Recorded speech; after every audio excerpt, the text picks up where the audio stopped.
Hello there, I'm John Siddique, and welcome to Season 2 of the Living Authentically podcast. Each month, we're going to be talking to amazing people from around the world who are actively living their lives with more authenticity, meaning, and grace.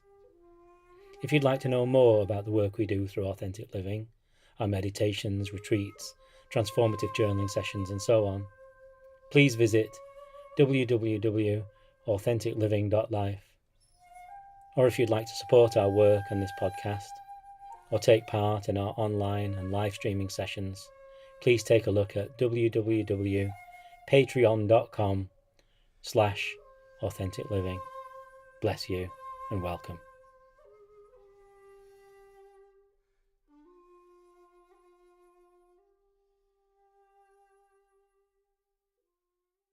Well, hello and welcome to the Authentic Living podcast. I'm John Siddique, and it's lovely to be back for a second season. I wasn't sure we were going to do another one, but it turns out that the time is right, and and things have kind of moved on in kind of lovely ways. And this second season is going to be all interview based. So rather than just hearing kind of lots from me, you'll get to meet some incredible people who are doing things in very interesting ways, living more authentically in their own lives, and trying to bring something to the world through the work that they do and the ways that they live. And right now I'm sitting by the Ganges in Rishikesh in India, and it's heading towards sunset. And probably just about a week ago, I was complaining about the pain in my back because I suffer terribly with back pain. And there is actually a physiotherapist here, but if you go and see her, she causes you more pain than the actual pain that you have. So I didn't really want to do that. I just offered a little prayer to the heavens, and I'm sitting at my favourite chai stall in the middle of the town, and there's these three people sitting opposite me. Now, I don't know whether you believe in manifestation and kind of, letting prayers go through your heart, but, just like you do in Rishikesh, you just say, oh, hello, what are you doing here? And it turns out that I'm sitting in front of Hear No Evil, Speak No Evil, three American chiropractors sitting opposite me. And they happen to be Dr. Navit Zuckerman, Dr. Gary Wilson, and Dr. Miriam Hashimi. Miriam can't join us today. She's a wee bit poorly, but I got Navit and Gary to join us. And I just want to kind of hand the mic to them, really, and for them to share their incredible story with you, because they're doing something really interesting. I'll start with you, Navit. What are three chiropractors doing in India?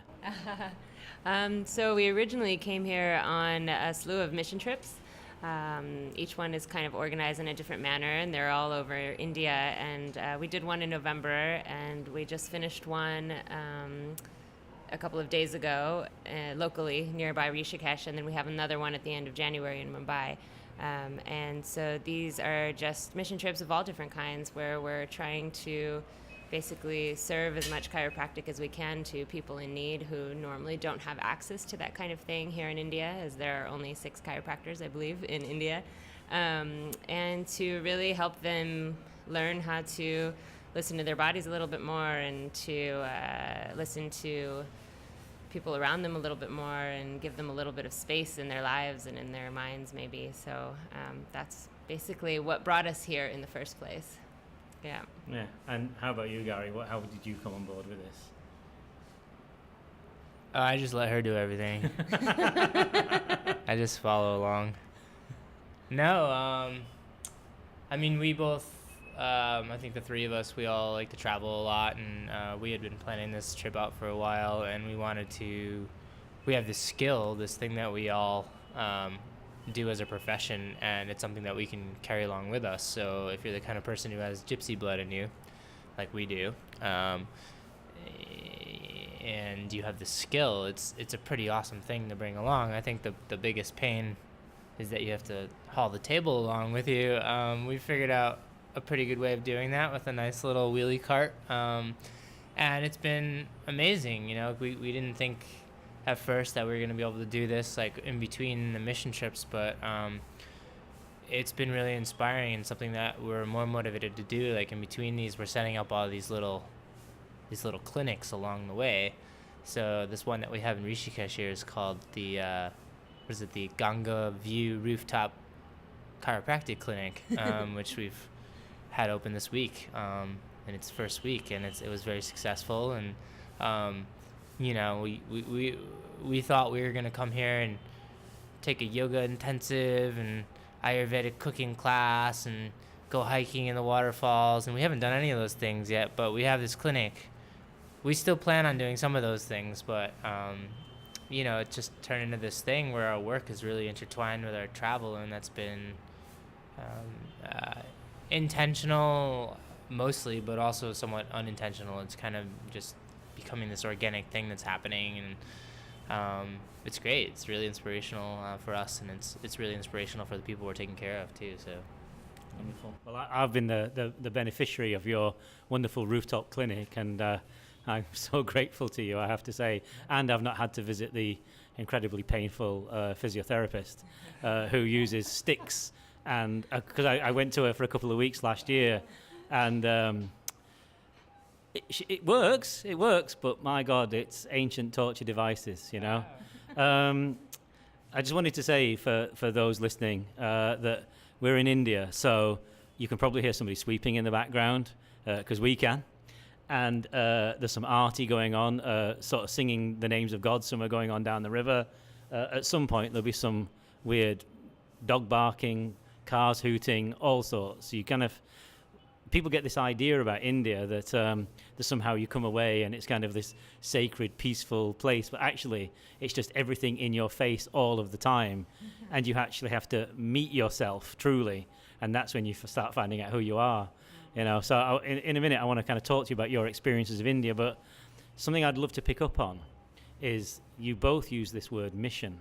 Now, coming from Britain, if somebody uses the word mission, you kind of think, hang on a minute, they're going to start selling me God in a minute. They're going to, where are the little black squares, Elder Gary, Elder Navit, kind of thing, you don't mean that though, do you? No, by mission we mean service, and mission is more of an intentional kind of thing. We have a mission to serve these people, and a mission to give them chiropractic, and a mission to help them be healthier and more comfortable in their bodies, and learn a little bit more about themselves. There's no religious affiliation or anything like that. It's merely just a way to connect and give back and help others connect to themselves and hopefully give back eventually, domino effect kind of type thing.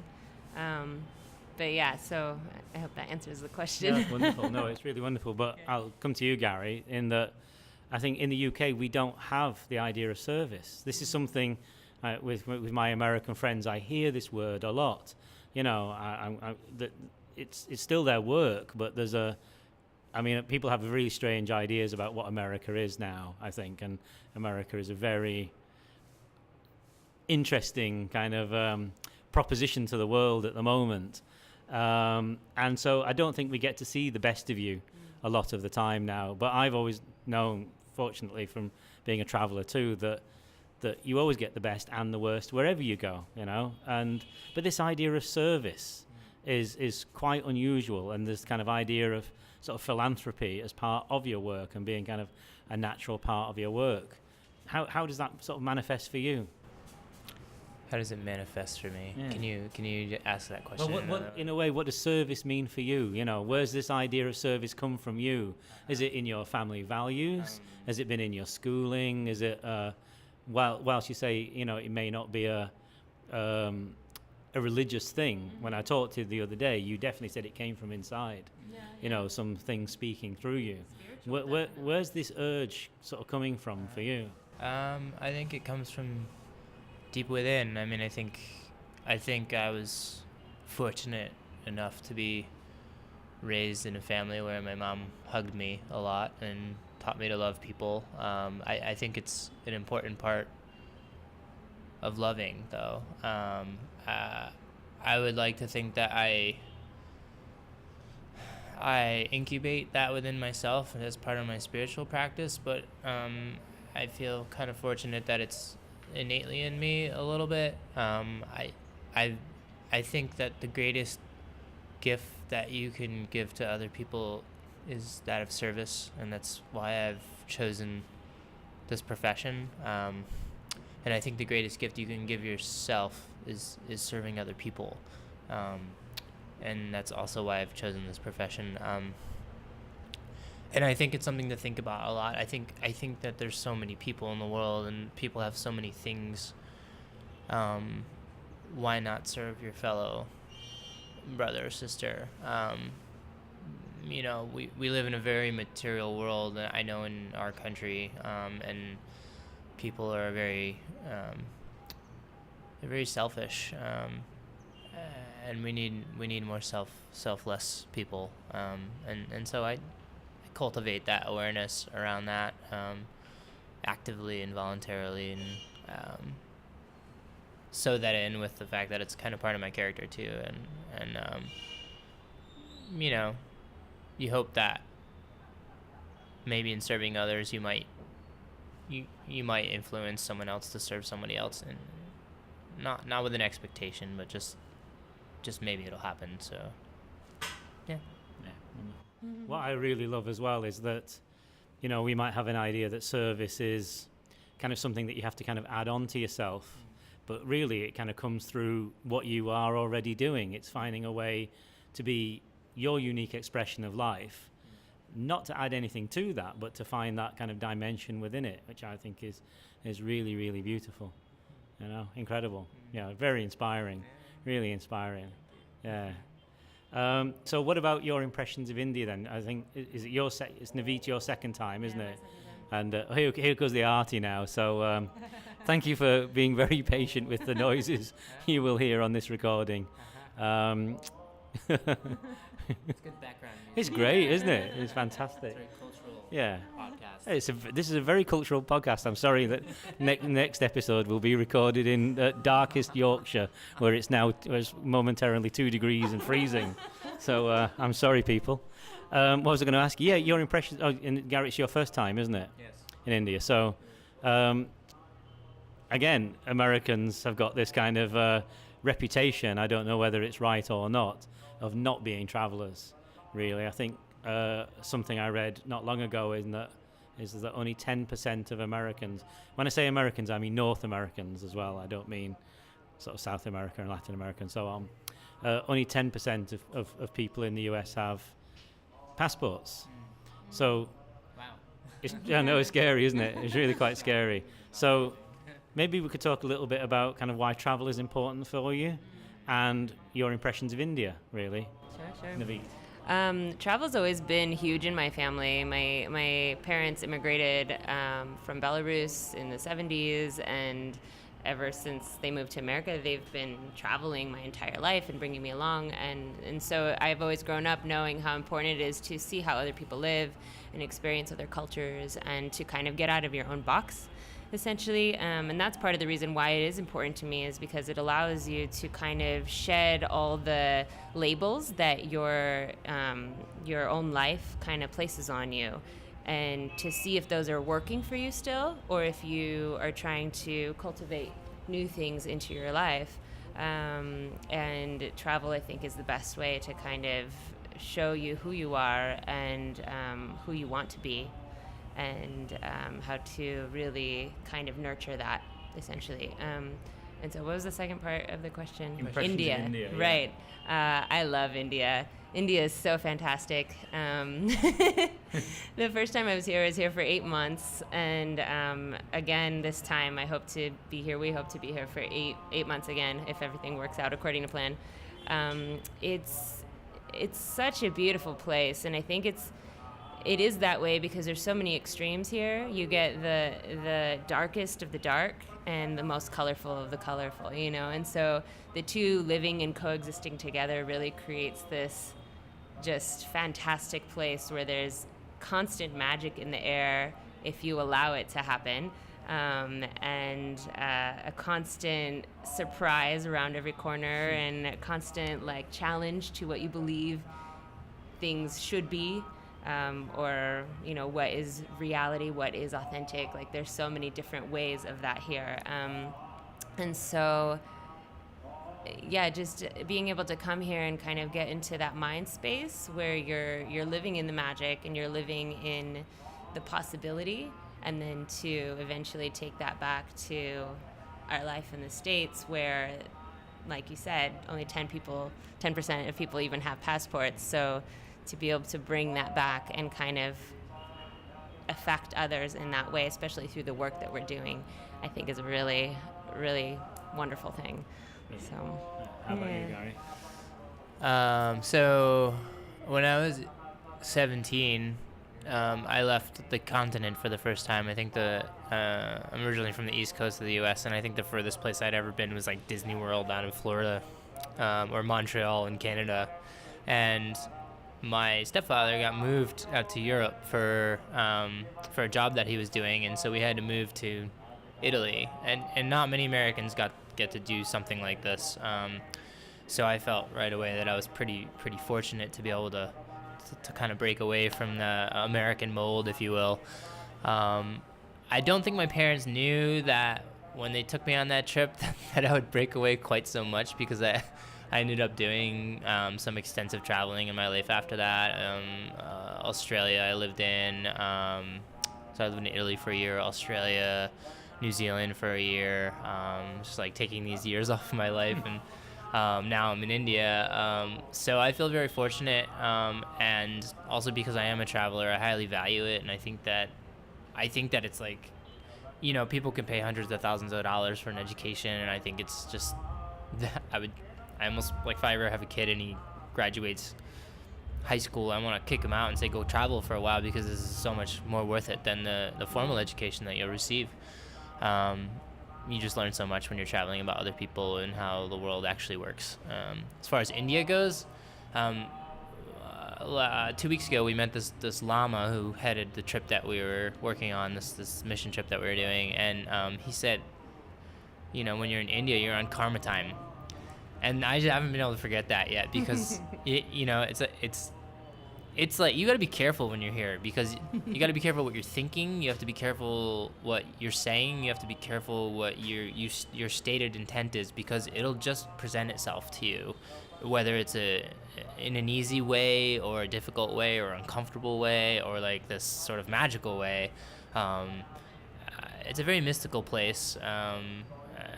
It's a little more ethereal than the United States, which in a lot of westernized parts of the world, where things are, I don't know, there's just, I would say it lacks magic or something, but maybe coming off this trip I'm feeling like, well, no, the whole world is magic. You can come here, it's sort of like a macrocosm for what's going on in your head, so, and I don't know if that has something to do with the fact that the spirituality aspect of India is so ingrained in its people. I'm thinking that's what it has to do with, and it's so established here.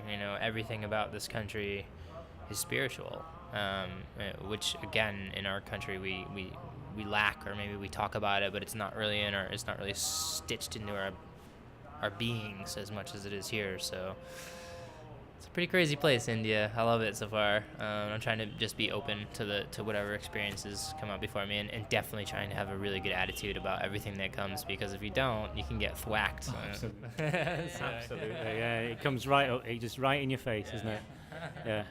Just this leading on from here, which I think follows quite nicely, is well, Navit, you're a yoga teacher, aren't you? Mm-hmm. And I was sort of just when I was kind of thinking, oh, they'll be here in a few minutes, and we'll do our interview, I was thinking, I seem to remember chiropractors having quite a bum rap, having kind of a strange reputation a few years ago. I think it was down to an episode of The Simpsons or something. Is this right? And there was something in The Simpsons about chiropractors and insurance policies or something. So I don't want to kind of bring these associations back up, but I know in the UK, chiropractic had the kind of reputation of kind of you go in, they click you as fast as possible, and they throw you out the door, kind of, sort of, as you swipe your card on the way out, sort of thing. And you're not like that in any way, which is incredible. And, having been treated by you for sort of 4 or 5, 6 days, there's a lot of kind of sort of parallels with kind of modern osteopathy in your practice particularly. But at the same time, neither of you are unaware of kind of sort of the life force in the body, the prana in the body, as they would say here, the pranic aspects of the body. And the way that we've worked together is you've basically been working to kind of increase the flow of prana through my body by sort of various manipulations and massage and so on and so on. And I do a daily asana practice. I know in the what we call the Western countries, India has a joke about people doing yoga in the West. I don't know if people at home know this, but they just think that people have kind of taken the yoga postures and made exercises out of them, that it's not actually yoga. I'm not going to be the one saying that, even though I do think it. And yoga is something much greater than that, because it's an integrative science. And the way that you're working is very sort of integrational. And I'm not going to think about my asana practice in the same way after working with you two. You've really changed how I'm going to do my yoga from now on, you know. And already, you know, Gary has me. I've got this stuck bit in my back, and it's been there for 30 years. And even though as a meditation teacher I say to people, you know, bring love to what hurts, bring love to what hurts, I wasn't bringing love to this part of myself. I was just wishing it would go away so that I could do my yoga. And then the other morning, after talking to you, and something you need to know about Gary, he's a very metaphoric and poetic chiropractor. And he waxes so lyrical as he's working on you just before he gives you a terrible snap in your back. I found myself journaling and writing, I'm not going to feel guilty about my yoga practice anymore. I'm not going to feel guilty about when I do triangle pose that my arm only goes so far, because my body's been through all this. And I'm just going to love myself, you know, and bring that love in there. And maybe that's where the healing is. So I'm trying to come up with a question now after this long blather of mine. But where do you see this going for you? There's definitely for you particularly, I think, Navit, is this integration of yoga and your practice. And I guess where you go, Gary has to go. There's definitely an integration. So the way that I came to chiropractic originally was through a personal injury that I had myself that was really severe. And I actually feel like I was able to heal through chiropractic adjustments, obviously, but I was also doing a lot of yoga therapy at the time. I was doing a teacher training and all of that, and so I was learning how to heal my body through yoga. And when I could see what the two could do together and how related they were, it kind of opened up my eyes to the possibilities of chiropractic work with yoga therapy, to kind of connect the mind, body, and the spirit all together. And so that's basically what we're planning on doing. I mean, we both practice a lot of yoga and have our own meditation practice, and it's a really important philosophy for our lives as much as chiropractic is in our lives. And so we plan to eventually, when we open our practice, to have somewhat of a yoga studio as part of the chiropractic practice, where we'll hold yoga classes and meditation classes and philosophy talks, but also to have a space where we can use the poses as a way to heal people and help heal people, and to help people kind of get reconnected with their bodies. And so it's almost a way to kind of double the effect, essentially, because you're not just getting the chiropractic adjustment, but you're also able to go home and do some practice for yourself that's creating this flow through your body. Chiropractic is all based on, at least our type of chiropractic is based on the philosophy of innate intelligence. And so we believe that every living thing has this innate intelligence, this life force inside that's governed by, things outside of ourselves, essentially. But there's this biological intelligence that operates our bodies that's way smarter than any of us are, right? And so what chiropractors do is essentially release interference to this intelligence. And so once the interference is released, then the intelligence can flow freely. The prana essentially can flow freely and do the healing that it needs to do. We believe that the body knows best how to be its best version of itself. And so through yoga and through chiropractic, we help restore the flow of prana essentially through the body, and then people can really start to evolve into more open and loving versions of themselves, essentially. It's a really beautiful, wonderful thing to watch and to experience, So, yeah. Fantastic. So just coming to you, Gary, with this, I just want to come to your yoga chiropractic meditation center, please, and I'll lead some meditations, and you can do the thing, and it'll just be a hell of a time, and we'll cook, and it's just gonna be wonderful. But just how working in this way, how has that actually sort of affected you, Gary? How has that changed you? Because the number one person to kind of sort of say what your practice, how your work will go, will be yourself through your own practice, won't it? So how do you feel your life has changed since you've moved to this way of doing things? I think it's, if anything, and most importantly, it's just brought more awareness into my life. Awareness about my own body, awareness about my own mind and my own spirit, and then awareness about everything around me and who I touch and don't touch.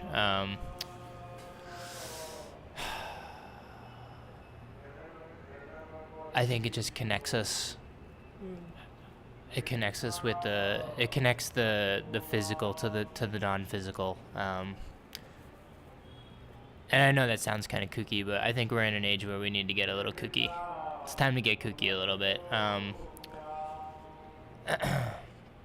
We're not living in this Cartesian coordinate system anymore. We're not living in the Newtonian physics. We're in the quantum age now.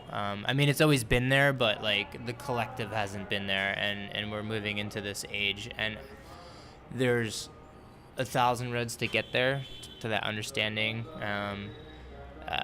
For me, that the vehicles that help me to move in that direction and that understanding are my craft, chiropractic, and certainly yoga. I haven't had the same journey with yoga that Navit has, but I've had a journey nonetheless. And there's that's a long journey to go still.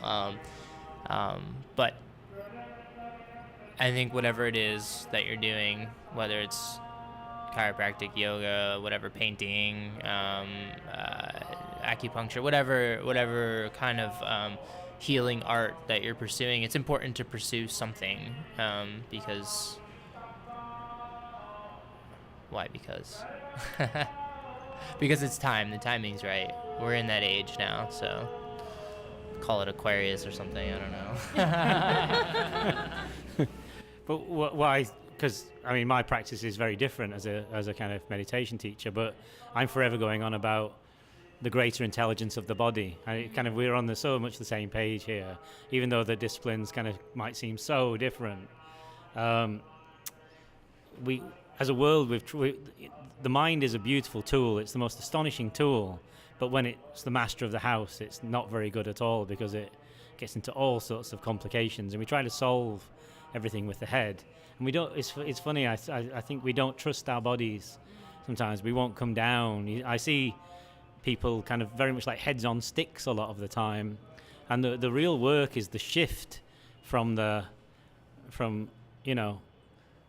brain, the frontal, this narrow bit in the front of the brain where we kind of just cook everything up, and we hold on to sort of objects of identity, and then we try to reinforce those things. And unfortunately, because we've tied our identity to these objects that have basically been programmed into us by our educational systems, which may or may not be on our side, by our family values, which may or may not be on our side, and by the culture within those families and so on. And that's who we start to believe that we are. And then if anybody comes along to kind of challenge those, we don't meet people openly with, we don't listen to understand. We listen to kind of react back and to reply, unfortunately, too much. And the only way we can actually meet each other is to kind of move down, I think, towards the heart, or into the body. I don't think anybody's ever actually solved a problem by thinking about it. It's inspiring, to inspire the breath of God coming in, kind of thing. That's what the word inspire means. kind of, and you know, you have to take a big breath when working with you before the bones go, but it's in that kind of intake, you know, in that kind of move down to the body and the intake that the flash of insight can kind of come. Quite incredible. I'm going to wind up in a minute because I've had you going for half an hour or so, and it's incredible, just flies by. But I just want to make sure that people know where to find you, to kind of read about you, to kind of follow your adventures. So I know you have an Instagram feed, and I know you've been working on a blog, which hopefully by the time this goes out in about sort of 3 or 4 weeks' time, and I'm giving you a poke now, will be launched. So do you want to tell us a little bit about what it is that you're trying to do through your social media feed and through your blog, and how we can find you? Yes. So we have, I would like to tell you about this. So you can find us on Instagram. We have a collective name together. It's called Evolve Love. You spell it, it's EVOL period V period LOVE. So it's a palindrome, yeah.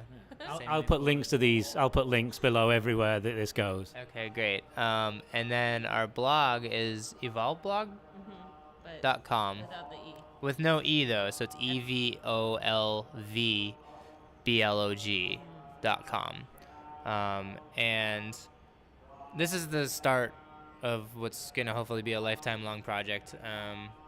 We're hoping that this eventually turns into, the Instagram is really so you can follow our adventure in India and, you know, see some random awesome things that are happening in India, as well as some of the chiropractic experiences that we're posting while we're here. But Evolve Love is meant to keep evolving into something greater and bigger, and hopefully in the future we would like to turn this into a nonprofit where we can continue to deliver care to people on a no-cost basis for some portion of the year or some experience, and who knows what it'll turn into. This is very organic and it's all in its beginning phases, but that's why we chose to call it that. I think it's pretty cool, like the idea of, you know, love evolving and sort of like the body, mind, and spirit evolving as a result of you know, chiropractic and yoga practices and eating good food practices. I think that's something we really want to incorporate into the whole theme and mix of things. So yeah, I think that's pretty much all I have to say about that. Do you have anything to add, Navit? I think that covers it, right? Yeah. We haven't opened our practice yet, but we will once we're done traveling here in India, and then that'll get going. We're not exactly sure where yet, but we will let you know. Where are you based in the US now when you're there? We were in the Bay Area, but before we came to India, we kind of threw everything in storage and came here with the idea of leaving the Bay Area.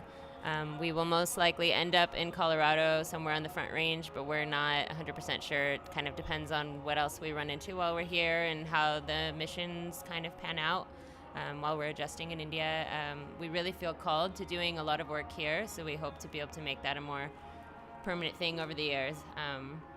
But we're not exactly sure, like Gary said, how that's going to pan out. So, yeah. Well, Navit and Gary, thank you so much. It's been really amazing talking to you. Thank you for listening, and thank you for tolerating the background noise in this particular recording.